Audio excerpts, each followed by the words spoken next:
쥐꼬리만한 월급, 부족한 생활비, 미래를 향한 저축, 이런 것들 때문에 직장을 다니시면서 알바를 하시는 경우도 있을 거고, 유튜브나 쇼핑몰 운영하시는 분들도 있죠. 그런데 이제 회사에서 이런 투잡, 겸업들을 금지하는 경우가 있단 말이에요.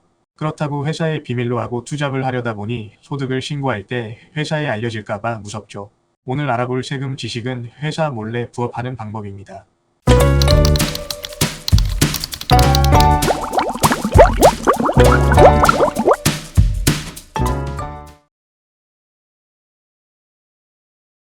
결론부터 말하면 직장 외에 부업으로 소득이 발생한다고 해서 바로 회사로 통보되지는 않습니다.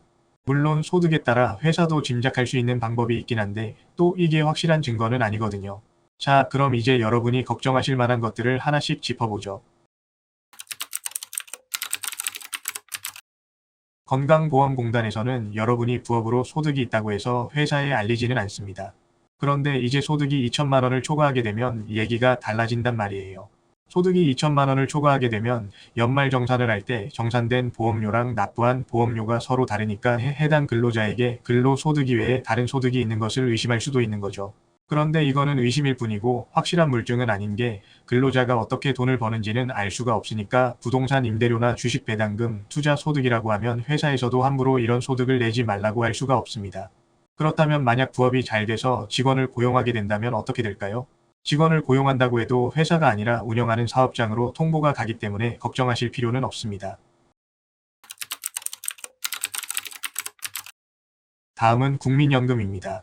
국민연금은 월급의 9%만을 납부하는데요. 부업소득이 얼마든 월급의 9%를 납부하는 것은 변함이 없는데 이제 국민연금 상한액 즉 617만 원을 넘는 경우는 상황이 달라진단 말이에요. 월 수익이 617만 원을 넘지 않을 때는 회사에 아무런 연락이 가지 않아서 상관없지만 상한액인 617만 원을 넘게 되면 근로소득과 사업소득의 비율에 따라 각각 사업장에서 국민연금을 나누어 납부해야 하고 국민연금관리공단에서는 금액 변경 통보를 하기 위해 회사에 연락을 취합니다. 그러면 이제 회사에서 근로자가 추가 소득이 있다는 걸 알게 되는데 건강보험료랑 마찬가지로 어떤 경로로 소득이 발생하는지는 알 수 없기 때문에 회사에서 물어본다면 주식투자나 아파트에 월세를 놓고 있다고 이야기하시면 된다는 거. 다음으로는 직장을 다니면서 부업을 할 때 세금 신고를 하는 법입니다. 회사 다니면서 연말정산만으로도 머리 아픈데 부업소득까지 세금 신고하려면 막막하죠? 그렇다고 대충 신고하자니 가산세가 무서울 거고요. 자, 올바르게 세금 신고하는 법을 알아보자면 소득에 대한 신고는 부업의 종류에 따라 달라집니다. 우선 근로소득을 두 곳에서 벌어들이는 경우인데요. 회사를 두 개 다니거나 알바를 하는 경우가 이에 속하겠죠. 두 직장에서 근로소득을 벌어들이는 경우라면 주 근무지의 원천 징수영수증 사본을 제출하고 합산해서 연말정산을 진행할 수 있습니다. 만약 몰래 부업을 하고 싶다면 주 근무지에 대한 근로소득 연말정산을 진행하고 나머지는 5월 종합소득세 신고로 처리를 하는 방법도 있고요. 만일 아르바이트를 한다면 직장은 연말정산으로 아르바이트는 5월 종합소득세 신고를 통해 처리를 하시면 됩니다. 다음은 직장을 다니면서 프리랜서 활동을 하거나 개인 사업자로 사업자 등록을 하여 근로소득과 사업소득이 동시에 발생할 경우입니다.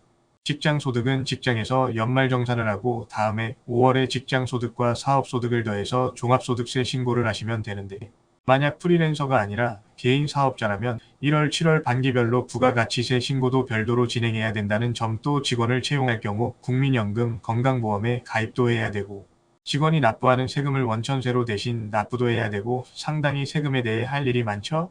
그렇기에 고액연봉자라면 법인을 설립해서 사업을 운영하는 방법으로 세금 분산 효과도 노려볼 수 있습니다.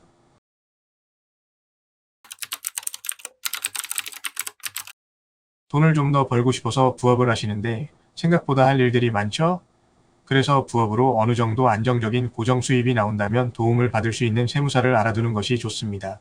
더 많은 세금 정보나 그 외에 궁금하신 사항이 있다면 구독과 좋아요 부탁드리고요. 영상 더 보기란이나 고정 댓글 링크에도 도움되는 정보들이 많으니 참고 바랄게요.